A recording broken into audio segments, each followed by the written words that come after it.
I want to talk a little bit about Rishi Sunak now, and I want to play a couple of clips. Now, one of them, if you're listening on the radio, I'll have to describe it to you because it involves a handshake, but the first one was put out by Sky News yesterday. This was Rishi Sunak talking to a woman on a visit, and she talked about the NHS, and he laughed in the middle of it. But what did he laugh at? Let's work that out. Let's play the first clip from Sky News. So last year, towards the end of the year, we had 2 months with virtually no strikes in October and November. Well, that was a fortunate thing. And do you know what happened? The waiting list fell by 150,000 over those 2 months. And it just shows that when there aren't strikes, we really can make progress. So we didn't last year because of all the strikes, but you hopefully... could stop it all. You could make it all go back to how it used to be, where we had... Not literally. No, yeah. Okay, so that's interesting. So there was a lot of condemnation of Rishi Sunak for saying that he was laughing at someone talking about the NHS and making a very good case about the NHS. But at the point, you can just about hear someone saying, when the woman says that she could go back to the way it was, you can just about hear someone saying, well, not literally, and that appears to be what he's laughing at. But there's another clip, and this was put out by the Conservative Party themselves, which gives a bit more context to this. Let's watch that, and for those listening on the radio, I'll describe a little bit of it as well, because it is about a handshake as well. So let's see the longer context of this. This has been a big political controversy over the past 24 hours. If you had a problem, you could go to the hospital. My daughter spent 7 hours waiting. Oh, I'm sorry to hear with an asthma problem. I'm sorry to hear that. But as you say, the key thing is that we have resolved all the industrial action in the NHS, apart from the junior doctors who are still not saying yes. But everyone else has said yes, so which is good. Okay, so just at the tail end of that, he shakes hands with a woman and she says, thank you. So there's a bit more context there. I think there are problems with this for a number of reasons.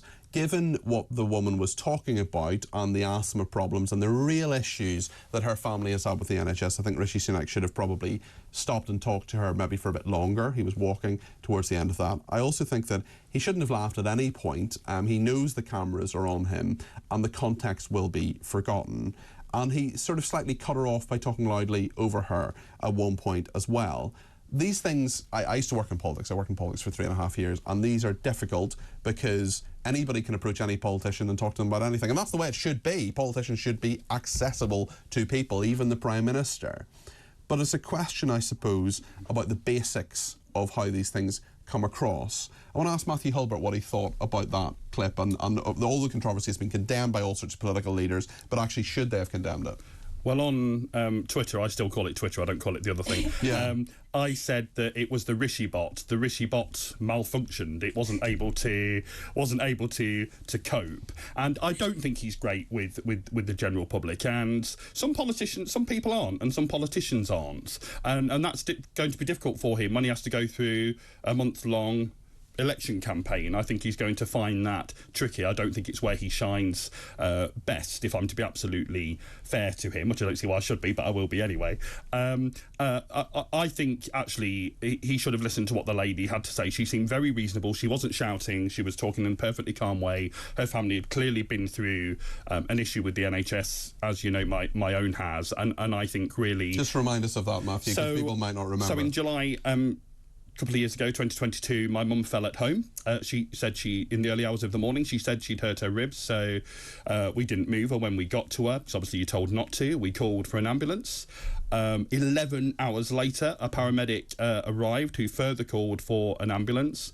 Ambulance then arrived shortly thereafter. Mum was taken to hospital and she died 2 days later after an infection turned to sepsis. Horrendous, absolutely horrendous. You know all about the problems of the NHS. Indeed, and...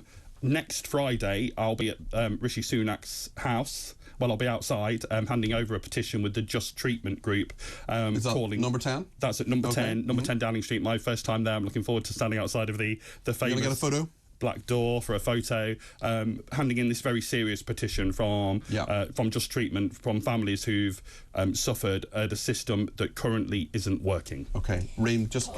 Matthew, I'm so sorry. It's also... And this story, I mean, unfortunately, is not unique. It happens constantly every single day where the NHS as a system is failing the British people, and we're still spending huge amounts of money on this failing system. And clearly, I mean, I think it's really important to highlight the individual stories stories where actually the NHS's failures have cost lives, and we do have some of the highest preventable deaths in Europe when we're comparing to other health systems. I want to come back to this particular video. I think this is a sort of consequence of internet culture, where we sort of want to get a gotcha clip of a particular politician. And look, I am no Sunak fan. I am one of his biggest critics, especially on his economic policy. But I do think that he gave the woman a fair hearing, and he did take the time to listen to her. And he is the Prime Minister of this country, for goodness sake. His time is pretty valuable, and he did spend that time listening to her.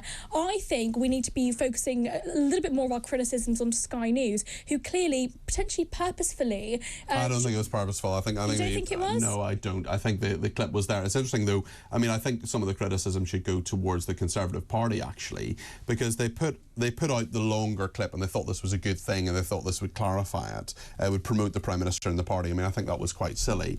Mary in County Down has been in touch on this and says, randomly walking through a crowd shouting "we've solved the strikes" is not engaging with the public and will convince no one. It's brushing people off, minimising their concerns, drowning out the issues with an agenda, but smiling and giggling like a fool when you're doing it. Sunak needs a slap followed by a heavy hand gripping his tiny shoulder and the whispered words, "Rishi, shut up and listen."